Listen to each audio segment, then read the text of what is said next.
우리가 알고 있던 혹은 모르고 있던 그 어떤 책이든 책 한 권을 짧고 굵게 읽어봅니다. 북구북구 골라먹는 지식 편의점의 저자 북튜버 이시안 씨 그리고 북칼럼니스트 박사 씨와 함께합니다. 안녕하세요. 네, 안녕하세요. 반갑습니다. 자, 오늘의 책은 예고해드린 대로 허클베리 핀의 모험입니다.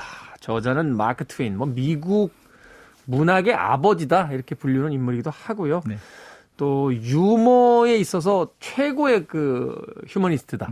이런 이야기를 또 하기도 하는데, 자, 마크 트웨인, 톰 소의 몸을 성공시키고 그 이후에 낸 작품이죠. 일종의 스피노프라고 해야 되나요? 자, 허클베리 핀의 몸, 톰 소의 모험에서는 조연이었는데 드디어 주연으로서 이제 발돋움하게 되는 작품이 허클베리 핀의 모험입니다. 자, 책으로 들어가기 전에 먼저 마크 트웨인이 어떤 작가인지에 대해서 간략하게 좀 소개를 해 주시죠. 간단하게 말하면 미국인들이 가장 사랑하는 작가다. 이렇게 얘기할 수도 있겠고요. 아까 말씀해 주신 미국 문학의 아버지라는 평가가 윌리엄 포크너가 그런 평가를 했거든요. 윌리엄 포크너. 네, 근데 해밍웨이는 모든 미국의 현대 문학은 마크 트웨인으로부터 나왔다. 이렇게 또 얘기를 했습니다. 마치 그 비틀즈의 멤버들이 특히 존 레논이 엘비스 프레슬리 이전에는 아무것도 없었다. 네. 라고 이야기했던 것과 거의 좀 흡사한 어떤 그런 표현 방식이네요. 아마 이거를 제 생각에는 패러디했을 것 같아요. 정확한 워딩이 뭐냐면 미국의 현대문학은 마크 트웨인의 허클베리 핀의 모험으로부터 나왔다. 그전에는 아무것도 없었고 그 후로도 없었다. 네, 존 레논이 베꼈네. 네, 그러니까요. 존 레논이 베꼈어요. 시대순으로 보면 아무래도. 네. 근데 마크 트웨인 자체의 그 이름이 되게 특이하잖아요. 근데 이게 필명이에요. 원래 본명이요. 사무엘 랭그온 클레멘스. 이름이 길군요. 필명을 쓴 걸 잘한 것 같긴 하고요. 그러네요. 원래 여러 가지 것들을 했었는데 그 중에 하나 미시시피 강의 수로 안내인 같은 것들을 했다고 그래요. 미시시피 강의 수로 안내인. 그러니까 이런 거 그런 좀 안 좋은 지형들 그 물길에도 그런 게 있잖아요. 그러니까 그쵸? 안전한 데로 이렇게 안내해 주는 그런 역할인 것 같은데요. 근데 그럴 때 안전지대를 표시하는 걸로 물 깊이가 2길 정도 된다. 그러니까 마크 표시가 트윈 2길 정도 된다라는 표시로 안전수역에 대한 얘기가 마크 트웨인이라고 표시를 했다고 합니다. 이게 거기서 오는 이름인 거군요. 네. 이건 오늘 처음 알았습니다. 예. 오, 이것만으로도 오늘 이 코너는 성공한 것 같아요. 와, 네. 우리 네. 테디가 처음 하는 얘기를 할 수 있었다니 뿌듯하네요. 저는 뭐든지 알고 있는 테디가. 아니요, 저는 마크 트웨인의 이상한 얘기들만 알아요. 과해서 좋은 건 술밖에 없다. 이런 이야기. 쓸데없는 얘기들만 하는데. 기억하고 싶은 것만 기억하시네요. 네. 수로 안내인으로서 2길 정도의 수심이면 안전하다. 네. 그래서 마크 트웨인이라고 하는 네. 거기서 이제 착안한 이름이다. 네, 그렇죠. 그 이후에 이제 신문사 생활을 시작했는데 그 신문사에서 글들을 발표했는데 그게 인기를 끌면서 작가의 길로 본격적으로 들어서기 시작을 했다고 해요. 네. 자, 마크 트웨인. 일단은 그가 처음부터 작가의 길을 지망했던 인물은 아니었고, 네. 이 미시시피강. 오늘도 다루긴 하겠습니다만, 그 허클베리 핀의 모험에서 가장 어떤 중요한, 또 미국 역사에서 가장 조금 그 생각해 봐야 할 어떤 그 지역, 혹은 그 지형이라고 했을 때, 네. 소위 이제 미시시피 강을 이야기하시는 분들이 굉장히 많은데, 네. 바로 거기서 수로 안내원을 했다는 것이 그의 문학 세계에도 굉장히 큰 영향을 미치지 않았을까 하는 생각을 해보게 됩니다. 자, 허클베리 핀의 모험담 어떤 내용인지 줄거리를 좀 들려주시죠. 네.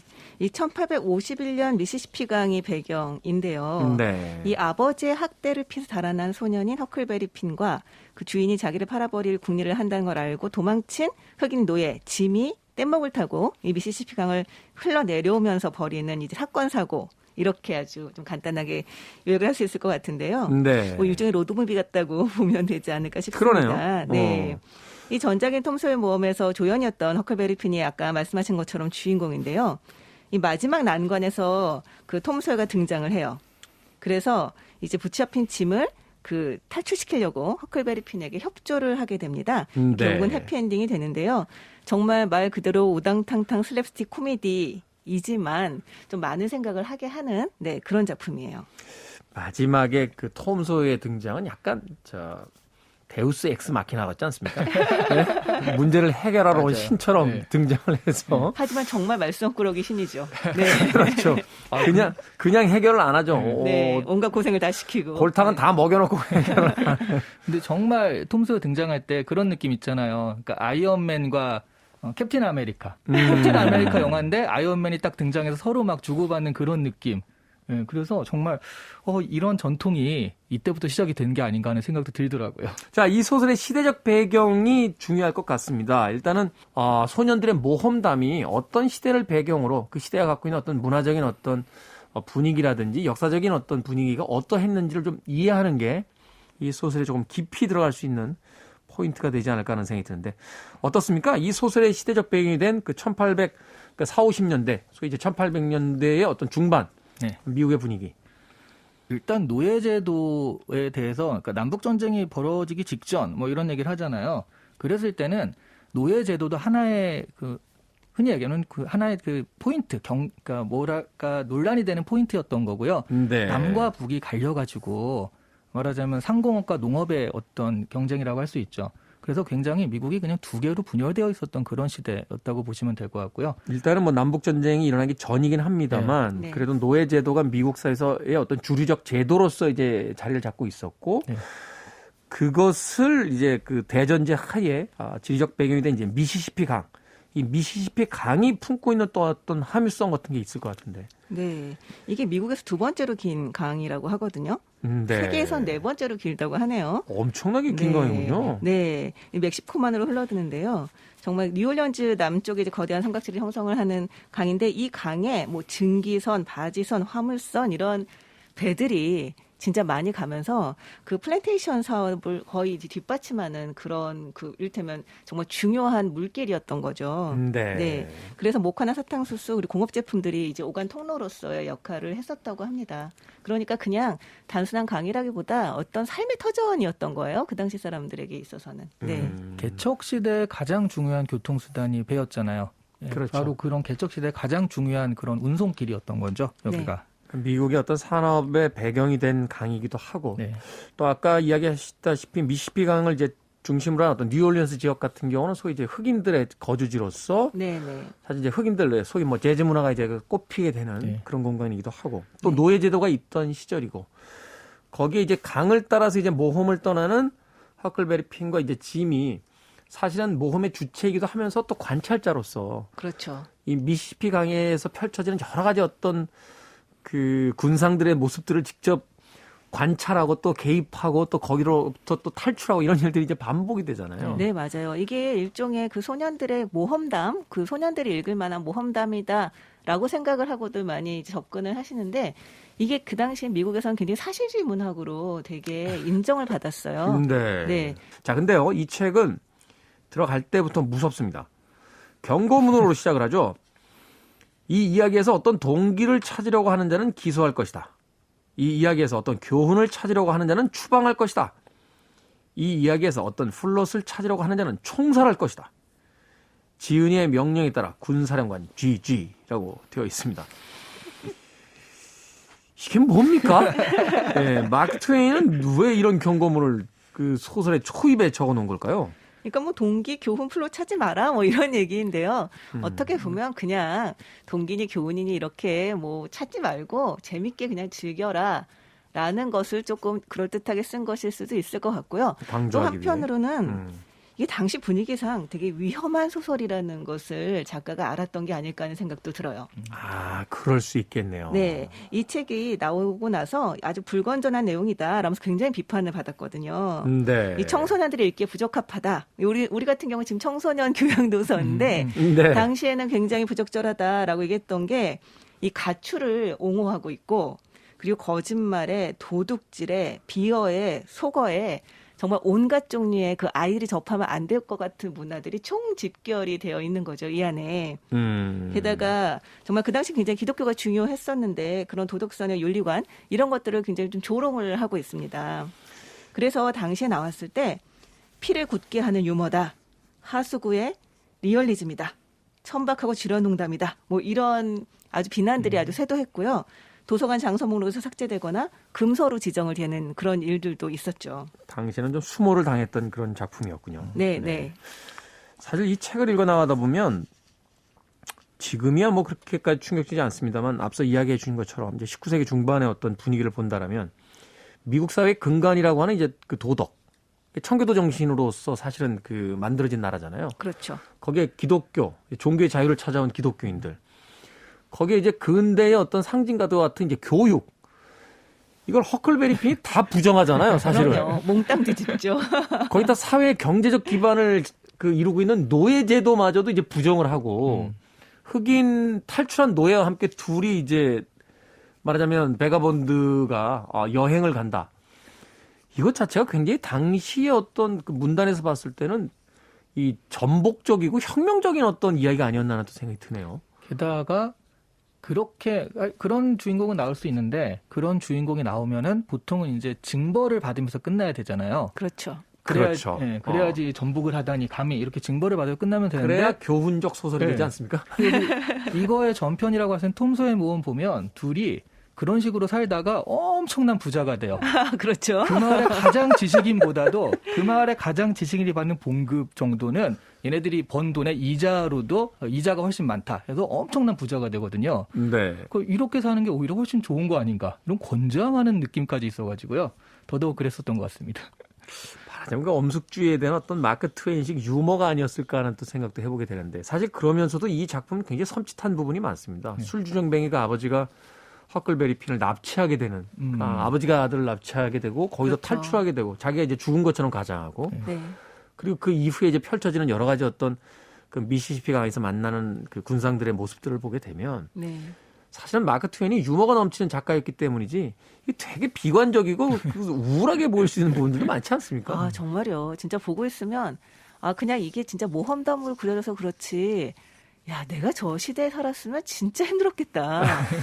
정말 어린이들 총을 갖고 다니면서 툭하면 아무나 쏴 죽이고 진짜 너무 무섭고 너무 되면 정말로 살아남는 것이 되게 관건이 되는 그런 시대였던 것 같아요. 네. 그렇군요. 그렇기 때문에 우리는 이 소설을 지금 판타지 소설로 봅니다만 당시의 독자들에게는 극사실주의 그렇죠. 소설로서 이해됐던 것이 아닌가 하는 생각 해보게 됩니다. I want it. I need it. I'm desperate for it. Okay, let's do it. 김태훈의 프리웨이. 빌보드 키드의 아침 선택 KBS 2라디오 김태현의 프리웨이 북끄북끄 오늘 허클베리 핀의 모험 이시안 씨, 박사 씨와 함께 책 읽어드리고 있습니다. 자, 이 톰 소의 모험에서 등장했던 허클베리 핀. 그런데 그 다음 작품에서는 드디어 주연의 자리를 꿰차고 자신만의 모험을 펼쳐 보입니다. 이 허클베리 핀은 어떤 캐릭터이며 또 이 캐릭터가 마크 트웨인은 왜 이 소설 속에서 어떤 이야기를 하기 위해서 이런 캐릭터를 등장시켰는지 좀 설명들을 해 주시죠. 일단 저는 허클베리 핀이 모험을 하잖아요. 그래서 굉장히 집 없는 불황 소년의 유랑기 같은데 사실 이때 허클이 굉장히 부자거든요. 사실은 이제 사실은 부자죠. 네. 전작 모험에서 무려 6,000달러인가요? 네, 6,000달러. 6,000달러를 받죠. 당시 돈으로 6,000달러면 엄청난 이제 돈이라고 여기 나와 있는데. 네. 그러니까 이렇게 보자면 그리고 또 목숨을 구해준 전작에서 목숨을 구해준 더글라스 아주머니라고 있어요. 그러니까 허클베리가 목숨을 구해줬는데 그 아주머니 후원까지 받고 있어요. 그래서 어떻게 생각하면 이게 돈 많은 건물주 소년의 미시시피강 유산기다. 사실 아쉬울 게 없거든요. 그럼에도 불구하고 자신의 전 재산을 누군가에게 줘버리고 또 그 머리를 아주 그 곱게 자르게 하고 학교를 보내려고 하는 그 말하자면 제도적 강압으로부터 이제 탈출해서 도망가는 이야기잖아요. 네. 그러니까 그렇게 생각하면 그전에는 사실 선택권이 없었던 거거든요. 허크한테는 이렇게 살 수밖에 없는 선택권이 없었는데 이제는 선택권이 있음에도 불구하고 자기가 이런 삶을 택한 사람인 거죠. 아, 거기에 방점이 있겠네요. 톰소의 모험에서의 허클베리 핀은 사실은 선택의 여지 없이 그런 삶을 살았던 소년이지만 허클베리 핀의 모험에서의 허클베리 핀은 이미 자신이 부를 갖고 또 후견자가 있음에도 불구하고 이 자유의 삶을 이제 선택하는 그런 캐릭터로서 자리를 잡게 되는 거네요. 네. 그게 선택이라고 볼 수 있을지는 잘 모르겠어요. 왜냐하면 이 불황자인 아버지가 이 허클베리 핀이 부자가 됐다는 얘기를 듣고 찾아와서 아들을 감금을 하잖아요. 그렇죠. 그러니까 허클베리 핀 입장에서는 어떻게 보면 오히려 선택권이 없었던 게 아닐까. 그 아버지에게 돈을 주지 않기 위해서 세처 판사에게 돈을 준 거였고, 그 다음에 정말 이 아버지 아까 살아있는 이상에는 이 소나기에 벗어날 수 없다는 걸 알기 때문에 자기가 죽은 것처럼 위장을 하고 도망을 친 게 아니었을까 하는 생각이 들기는 하는데, 사실은 그러면 그 장치도 뭔가 우리에게 작가가 이야기하고 있는 거 아닌가요? 기성세대에 의해서 자신의 네. 어떤 자유를 강박당한 한 소년이 가지고 있던 기득권을 포기한 채 이제 탈출하는 이야기가 펼쳐지게 되니까. 네. 근데 이게 또 선택이라는 말이 또 어느 정도는 의미가 있는 게 어른의 도움을 구하려고 하지 않거든요. 그러니까 이제 아버지가 아무리 그래도 사실 도와달라고 했으면 다른 어른들의 도움을 받을 수도 있었을 텐데 이제 자력갱생을 이제 시도를 한 거죠. 어떻게 보면 그 모든 이제 어른들의 간섭과 이제 도움을 다 뿌리치고 네. 그리고 실제로 이제 여행을 하는 과정에서도 그걸 볼 수가 있거든요. 이게 굉장히 여러 가지 곤궁에 처하게 되는데 그때마다 정말 거짓말과 사기와 도둑질로 위기를 하기는 하지만 어른들에게 도움을 청해서 자기를 도와달라고 하는 거는 거의 볼 수가 없어요. 네. 아예 없는 건 아니지만 거의 볼 수가 없고, 그런 면에서 이 허클베리 핀이 어떻게 보면 굉장히 용감하고 되게 그 의연한 소년이다 싶은 생각이 드는 한편으로는 정말 세상 다 산 것처럼 비열하고, 네.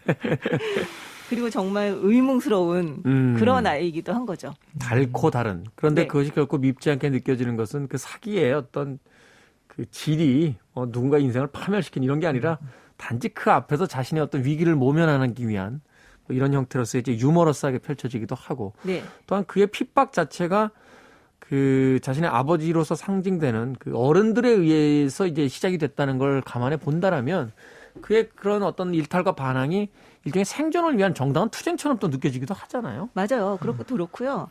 이 인간성이 굉장히 좋아요. 이 아이가 정말 그런 굉장히 각박한 환경 속에 살아났고 굉장히 교육받지 못했고 그랬음에도 불구하고 사람들을 대하는 데 있어서 아주 자기에게 잘못한 그런 악당이라고 할지라도 그 악당이 위기에 처하거나 뭐 죽음을 앞두고 있을 때는 그 외면하지 못하고 도와주려고 하는 그런 모습을 보여주고 있어요.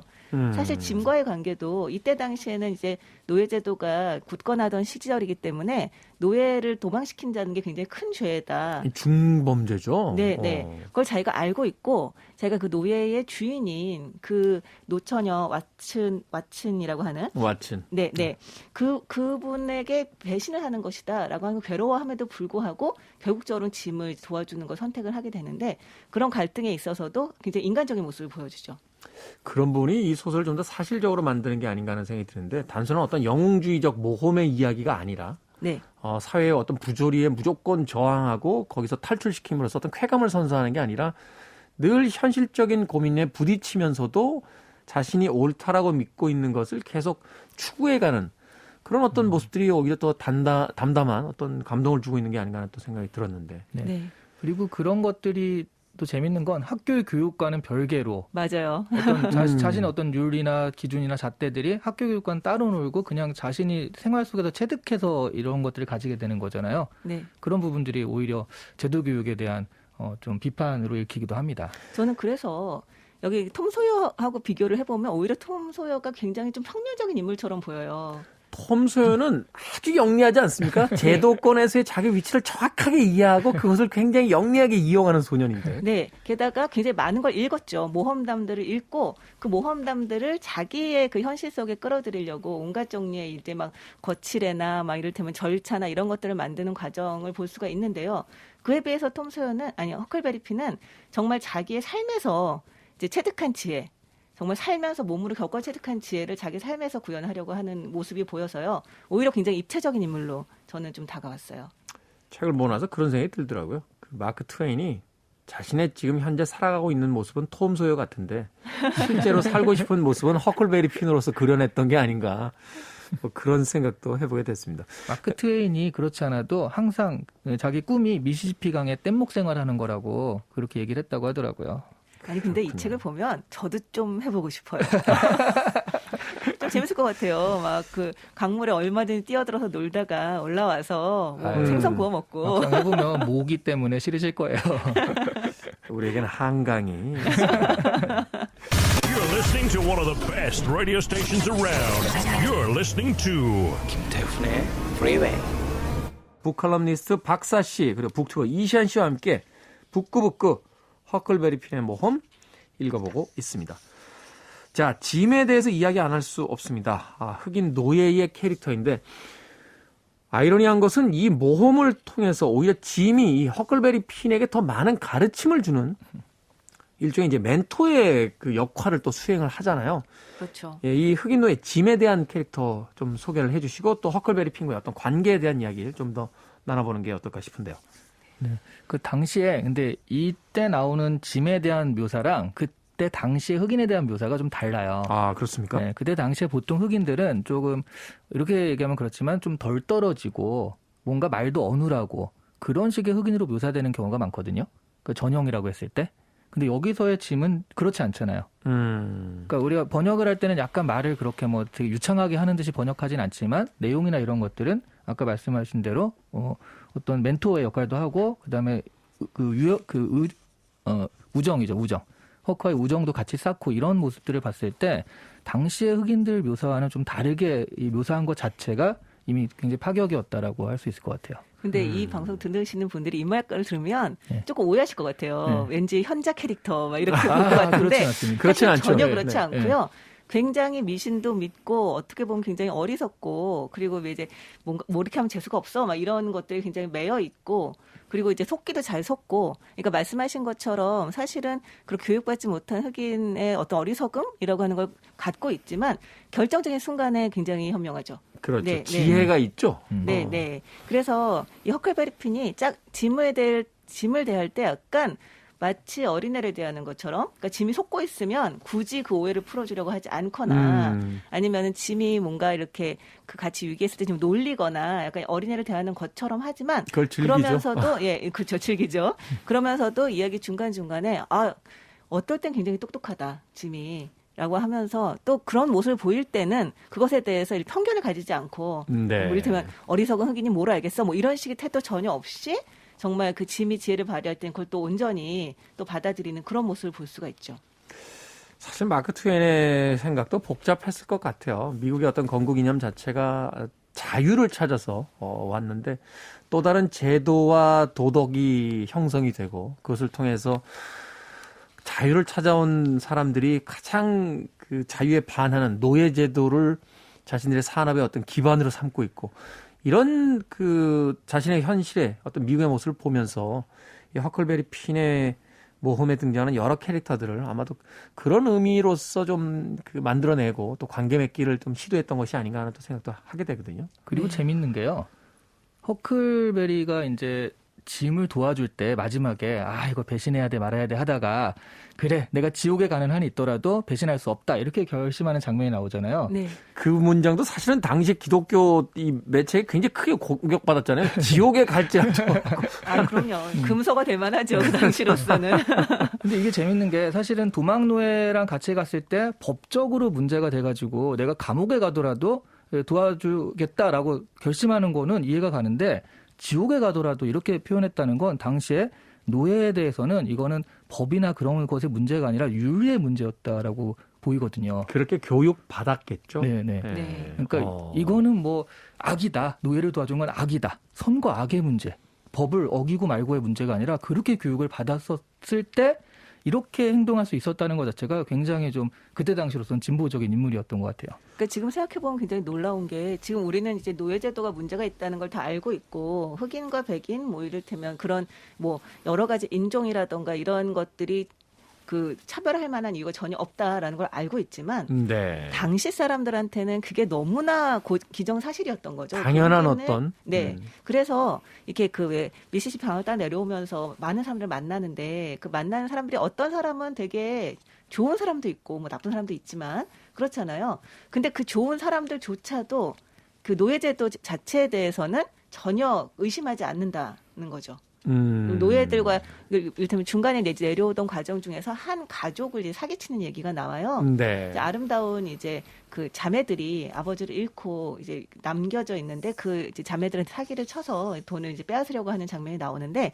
그 장면에서 그 재산을 다 팔고 그러면 우리 같이 떠나자라고 했을 때 그 소녀들이 되게 좋아하지만 재산을 팔았을 때 노예들이 팔려서 뿔뿔이 흩어지게 됐다는 걸 알고 너무 깜짝 놀라는 장면이 나오거든요. 네. 근데 저는 그걸 보면서 어떻게 모를 수가 있지? 팔면 다 이렇게 흩어질 수밖에 없다는 걸 어떻게 모를 수가 있지?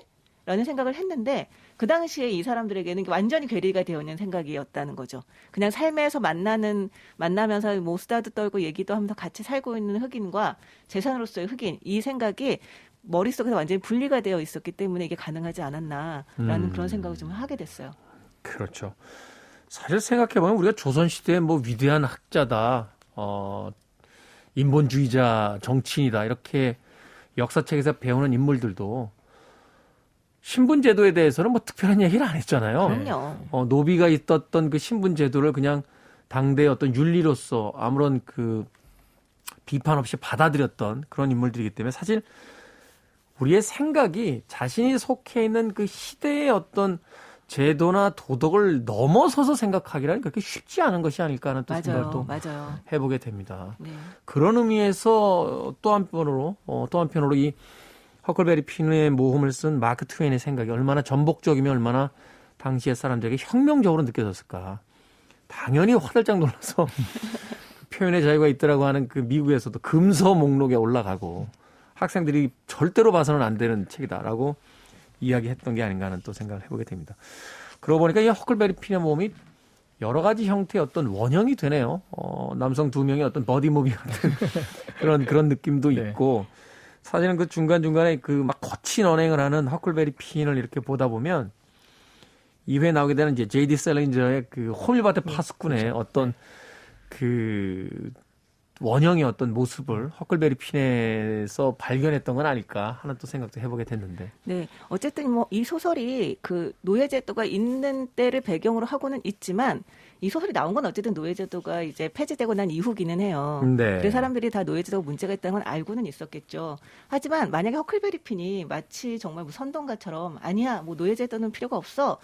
그건 뭐 이를테면 인종차별은 뭐 타당하지 않아. 뭐 이런 얘기를 하면서 만약에 했다면 네. 그랬다면 이 작품이 이렇게까지 문학적으로 가치가 있지는 않았을 텐데 이 아무것도 모르는 소년이 자기가 정말 인생에서 배운 거라고는 정말 노예제도라고 하는 게 타당하다라는 것밖에는 모르는 소년이 어떤 우정을 쌓으면서 정말 인간적인 관계를 교류를 하고 결국은 이제 구하려고 결심하는 이 과정이 너무 설득력이 있기 때문에 네. 그래서 이게 문학적으로 좀 높은 그 평가를 받게 된 게 아닌가 하는 생각이 들어요. 직접 화법이 아닌 어떤 사건을 통해서 네. 우리에게 그것을 스며들게 전달하고 있기 때문이다. 맞아요. 라고 이야기를 해주셨습니다.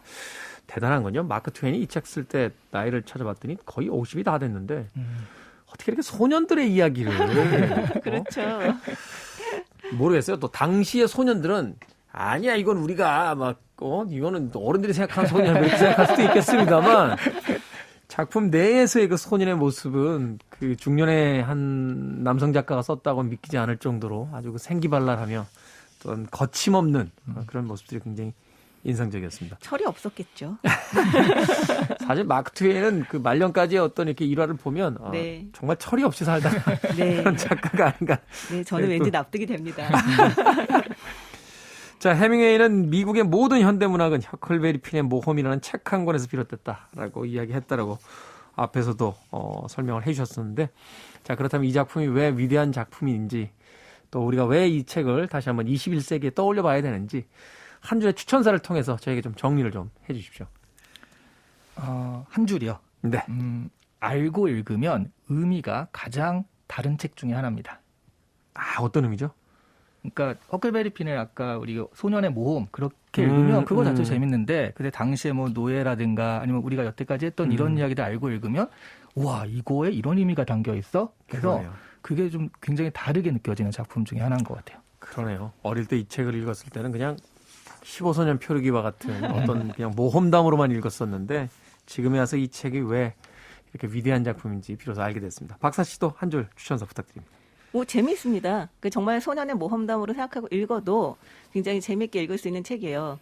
근데 그 우리가 아마 허클베리 핀 나도 읽었는데 라고 생각하시는 분들이 많을 텐데 소년형 축약본을 읽었을 가능성이 되게 높아요. 그죠. 네, 뭐 그렇습니다. 진짜 애니메이션으로 봤다던가 아니면 진짜 어린이용으로 이렇게 축약해서 나온 것을 봤다던가 했을 가능성이 높아요. 그래서 나는 어렸을 때 읽었어라고 생각하지 마시고, 네, 한번 좀 다시 한번 읽어본다, 세계 명작을 읽어본다라는 마음으로 이 600페이지가 넘는 이 원본을 한번 읽어보시기를 좀 권하고 싶어요. 그래도 재미있습니다. 네, 그렇군요. 예.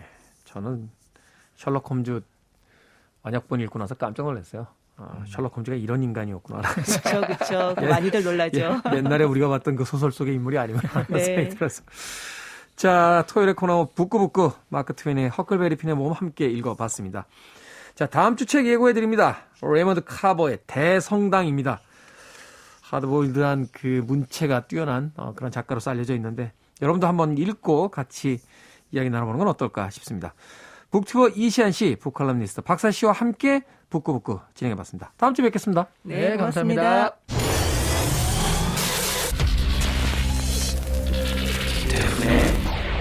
Freeway.